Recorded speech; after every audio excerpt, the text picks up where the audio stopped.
എല്ലാവർക്കും ജോണി സ്പാർക്കിലേക്ക് സ്വാഗതം. ഇന്നത്തെ പല സ്നേഹബന്ധങ്ങളും തകരാൻ കാരണം സ്നേഹം കിട്ടില്ല എന്ന തോന്നലും സ്നേഹം കിട്ടാത്തതും എങ്ങനെ നല്ല രീതിയിൽ ബന്ധം നിലനിർത്തിക്കൊണ്ട് പോകാം എന്നറിയാത്തതുമാണ്. അതുകൊണ്ട് വാലൻസ് ഡേ ആയിട്ട് കമിതാക്കൾക്ക് ഉപയോഗപ്രദമായ കുറച്ച് പ്രണയ നുറുങ്ങുകൾ ഞാൻ പറഞ്ഞുതരാം. ഇത് നിങ്ങളുടെ പ്രണയത്തിന്റെയും ബന്ധങ്ങളുടെയും ലോകത്ത് നന്നായി നിങ്ങളെ നയിക്കാൻ സഹായിക്കുന്ന ചില നിർദ്ദേശങ്ങളാണ്. ഒന്നാമതായി, ആശയവിനിമയം പ്രധാനമാണ്. ഇതിൽ ഉൾപ്പെടുന്നതാണ് നിങ്ങളുടെ പങ്കാളിയുടെ വാക്കുകൾ, സ്വരങ്ങൾ, ശരീരഭാഷ എന്നിവയിൽ ശ്രദ്ധ ചെലുത്തുകയും നിങ്ങളുടെ ചിന്തകൾ, വികാരങ്ങൾ, ആഗ്രഹങ്ങൾ എന്നിവ തുറന്ന് സത്യസന്ധമായി പങ്കിടുക. അതുപോലെ പരസ്പരം ആവശ്യങ്ങളും പ്രതീക്ഷകളും മനസ്സിലാക്കുന്നുണ്ടെന്നും ഉറപ്പാക്കുക. രണ്ടാമതായി, വൈകാരിക ബുദ്ധി. നമ്മൾ സഹാനുഭൂതിയുള്ളവരായിരിക്കുക. അതായത് നിങ്ങളുടെ പങ്കാളിയുടെ സ്ഥാനത്ത് നിങ്ങളെ തന്നെ ഉൾപ്പെടുത്തി അവരുടെ കാഴ്ചപ്പാട് മനസ്സിലാക്കാൻ ശ്രമിക്കുക. അതുപോലെ ഇമ്പോർട്ടൻ്റ് ആയ ഒന്നാണ് സംഘർഷങ്ങൾ കൈകാര്യം ചെയ്യുക. അതായത് ക്രിയാത്മകവും ആദരണീയവുമായ രീതിയിൽ അഭിപ്രായ വ്യത്യാസങ്ങൾ പരിഹരിക്കുക. ഇതുമാത്രമല്ല, പങ്കാളി നമുക്ക് ചെയ്തു തരുന്ന കാര്യങ്ങൾക്ക് നന്ദി പ്രകടിപ്പിക്കുക. അതുപോലെ പങ്കാളിയുടെ ശ്രമങ്ങളെ അംഗീകരിക്കുകയും ചെയ്യുക. മൂന്നാമതായി, വിശ്വാസം വളർത്തുക. പങ്കാളിയോട് വിശ്വസ്തത പുലർത്തുക. അതായത് നിങ്ങളുടെ പ്രതിബദ്ധതകൾ പാലിക്കുകയും സ്ഥിരത നിലനിർത്തുകയും ചെയ്യുക. ഇത് മാത്രമല്ല, സുതാര്യത പുലർത്തുക. അതായത് വിവരങ്ങൾ പങ്കിടുക.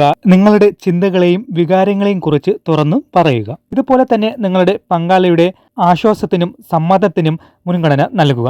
ഇത് നമ്മൾ പങ്കാളിയോട് ചെയ്യുന്ന ഒരു ബഹുമാനമാണ്. ഇതെല്ലാം പങ്കാളിയോടുള്ള വിശ്വാസം വളർത്താൻ സഹായിക്കും.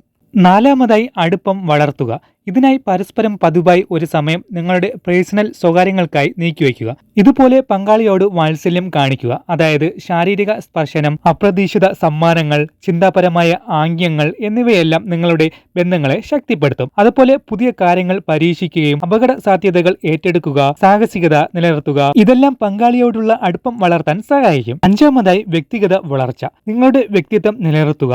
അതായത് നിങ്ങളുടെ സ്വന്തം താല്പര്യങ്ങൾ, ഹോബികൾ, അധിനിവേശങ്ങൾ എന്നിവ പിന്തുടരുക. ഇതോടൊപ്പം തന്നെ പരസ്പരം ലക്ഷ്യങ്ങളെ പിന്തുണയ്ക്കുക. അതായത് നിങ്ങളുടെ അഭിലാഷങ്ങൾ നേടിയെടുക്കാൻ പരസ്പരം പ്രോത്സാഹിപ്പിക്കുകയും സഹായിക്കുകയും ചെയ്യുക. ഇതെല്ലാം പോലെ തന്നെയുള്ള ഒരു ഇമ്പോർട്ടന്റ് കാര്യമാണ് അപൂർണതകൾ സ്വീകരിക്കുക. ഇവിടെ ആരും പൂർണ്ണരല്ലെന്നും വളർച്ച ഒരു ആജീവനാന്ത പ്രക്രിയയാണെന്നും തിരിച്ചറിയുക. ഈ തിരിച്ചറിവ് ഉണ്ടെങ്കിൽ ബാക്കിയെല്ലാം നമ്മുടെ ലൈഫിൽ നല്ല രീതിയിൽ കൊണ്ടുപോകാൻ സാധിക്കും. ഈ പറഞ്ഞ 5 ടിപ്പുകളും നിങ്ങളുടെ പ്രണയ ജീവിതത്തിൽ കൊണ്ടുവരുന്നതിനോടൊപ്പം തന്നെ നിങ്ങളുടെ ജീവിതത്തിൽ കൊണ്ടുവരേണ്ട ഇമ്പോർട്ടന്റ് ആയ അവസാന കുറച്ച് നുറുങ്ങുകൾ കൂടെ കേട്ടതിനു ശേഷം വീഡിയോ അവസാനിക്കാം. ഒന്നാമത്തത്, ഒന്നിച്ച് ചിരിക്കുക.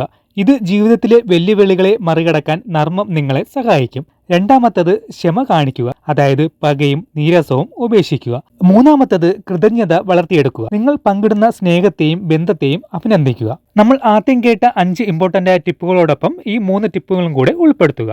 ഈ നുറുങ്ങുവട്ടങ്ങൾ നിങ്ങളുടെ ജീവിതത്തിൽ നിറവേറ്റിയാൽ സന്തോഷമുള്ള ഒരു ജീവിതം തന്നെ നിങ്ങൾക്ക് കിട്ടും. ഒന്ന് ഓർമ്മിക്കുക, എല്ലാ ബന്ധങ്ങളും അത്യധികമാണ്. ഒരു ദമ്പതികൾക്ക് പ്രവർത്തിക്കുന്ന കാര്യങ്ങൾ മറ്റൊരു ദമ്പതികൾക്ക് പ്രവർത്തിക്കുന്നുണ്ടാകില്ല. ക്ഷമയും വഴക്കവും പുലർത്തുക. ഒരുമിച്ച് പഠിക്കാനും വളരാനും തയ്യാറാകുക.